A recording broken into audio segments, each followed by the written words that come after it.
I think we've all heard the popular critiques of social media that focus on social atomization, weakened attention spans, and political echo chambers. And these are all real problems, but I think that they are either symptoms or unrelated to what I'm going to be talking about today, which is a deeper problem that is, I think, less discussed. And I think it's less discussed because it can be a little philosophical and harder to pin down. But I'm going to attempt to do that. In my view, one of the biggest problems with social media is not distraction or isolation. It is with identity development itself. Over the last couple months, I've read some pretty interesting ideas in books and articles talking about identity and how we perceive and define ourselves in today's society. And I think there's a pretty interesting paradox happening where the average online person can come across more ideas in an afternoon than a medieval scholar might in an entire lifetime. But at the same time, we are becoming more rigid in how we perceive our own identities. So how does the most abundant information environment that has ever been built result in people who are less developed? And I don't think that the problem is the echo chamber that so many people point to. But if it's not the echo chamber, what is it? Hey everyone, welcome back to the channel. My name's Christian. I'm a CPA and senior financial analyst, and this channel is about taking curiosity seriously. I share lessons that I learn in my career or that I'm reading about and thinking about, and hopefully we can have an interesting discussion about them and all learn together. Today, I'm going to be talking about how social media entombs our own self-identities and can hold us back from personal development and growing into developed people with real depth and breadth. And I'm going to do that while trying to keep things as non-philosophical as possible so that we can have a discussion grounded in reality. So grab a tea, grab a coffee, and let's have a chat. The advanced algorithms that drive your social media feed, whether it's Instagram or TikTok or YouTube, are intensely optimized around personalization. Through trial and error, they attempt to understand what interests you, what holds your attention, and what makes you engage. The companies behind these platforms spend billions of dollars attempting to model those interests and those fears in order to maximize the amount of time that you spend on the platform. And based on what I've been reading, which I'll link in the description, once the algorithm has refined that model of you, something else happens simultaneously. It begins to filter out the ideas and people and content that don't fit that model. Content that might challenge you or surprise you or change you gets deprioritized. And when that happens, your experience on the internet begins to look a lot less like these platforms are fertilizing you for growth and more like they are a preservative to keep you the way you were. It doesn't help you to grow. It keeps you static and predictable and pigeonholed and commoditized, because as a nicely packaged and sorted collection of data points, you are easier to be advertised to and to sell to. And this is pretty obviously a bad thing. The world is changing faster than at any previous point in history. We are in the vast minority of generations of people who have really no clue what life will look like for our children and certainly for their children after them. And when you think about that, in such an environment, the ability to be adaptable is so much more valuable than the stability of having a fixed sense of self. I don't think there's a period in time where clinging to who you are rather than who you need to be has been a good strategy, but it is becoming a worse strategy every single day. And this is one of the reasons why I hesitate against the idea of building a personal brand, which I talked a little bit about in my last video. Because I think there's something legitimately dangerous about defining yourself too rigidly. When you define your opinions and your history and your taste and your tribe, you are building a firm structure of identity. And that structure of identity now needs to change if the world changes in a way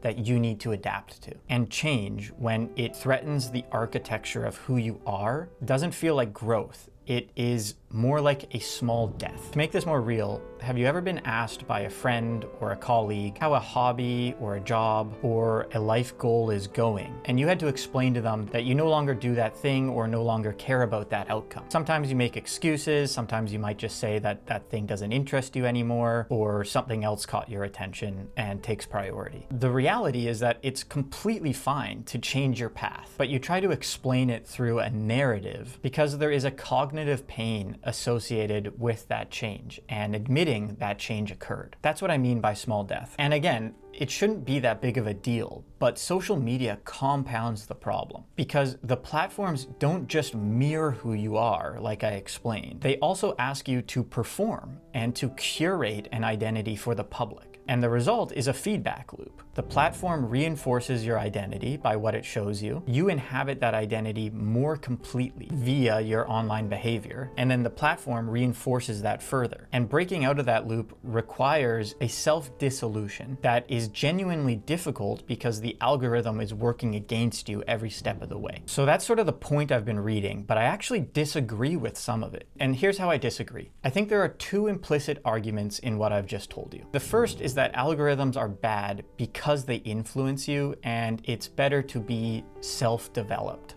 in a sense. And then the second is that your online experience is filtered, and that starves you from seeing other perspectives and information. And that filtering is dangerous because it keeps you in a personality stasis. That's the echo chamber claim. What I think on the first point is that it's impossible to escape influence in life, and something that influences you is not inherently bad. Social media is ultimately effective because we are social creatures, and we are evolved over millennia to be influenced. Before social media, we were influenced by TV and radio and magazines, and before that it was what the aristocracy was saying or wearing. And even if you weren't directly exposed to the source of that influence, the people around you were. Your friends, your siblings, your colleagues, they were influenced and they passed it along to you. So being influenced is not a flaw in human psychology. It is a feature. It is how cultures form. It is how in-groups signal safety and how ideas travel and evolve. And then on the second claim that algorithms starve us of diverse perspectives, I think we were always starved of other perspectives before the internet and before social media. That is basically the entire concept of bias. As a single individual, you have one perspective, and that perspective is shaped by your genetic tendencies and the environment around you. And you could say that this exists in an arguably worse way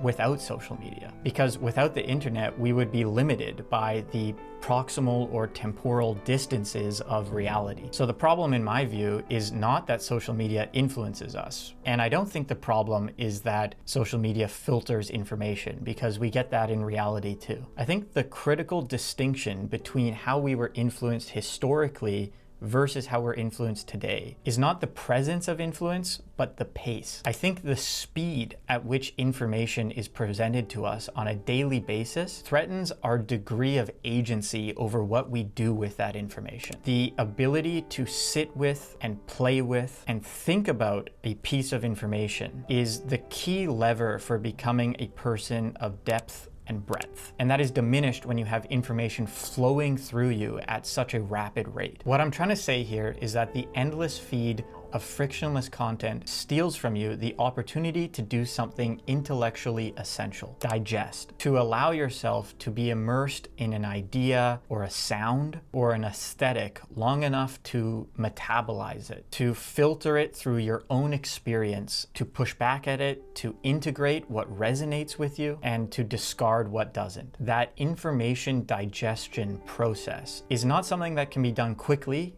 and really importantly, it is not something that is passive. Imagine your stomach churning and breaking up a meal. Digestion is an active process. When you do that with information, it is where your actual self gets made and where slow, less painful change occurs. Again, let me give you another example so that this is super grounded. Think about what it means to spend 3 months or 6 months listening to the same album front to back. Maybe it's during your commute or at the gym or while you work. When you do that, and I'm sure you understand the feeling, it becomes fused to that particular era of your life. It becomes cognitively associated with the relationships and the weather and the mood and the specific qualities that that period in time offered you. The lyrics and the emotion of the music don't just pass right through you. They become part of the texture of who you were at that time and therefore who you are now. When you hear that music again a year or a decade later, it transports you back to that time and to a different version of yourself. That is how influence becomes part of your identity. Time, repetition, and space to make something new out of what you have taken in. And the algorithmic alternative of a new playlist every day or an endless scrolling of content never allows for that process to begin. Influence as a unit is arriving faster than it can be absorbed, and your feed just passes through you without leaving a mark. So here's the big picture.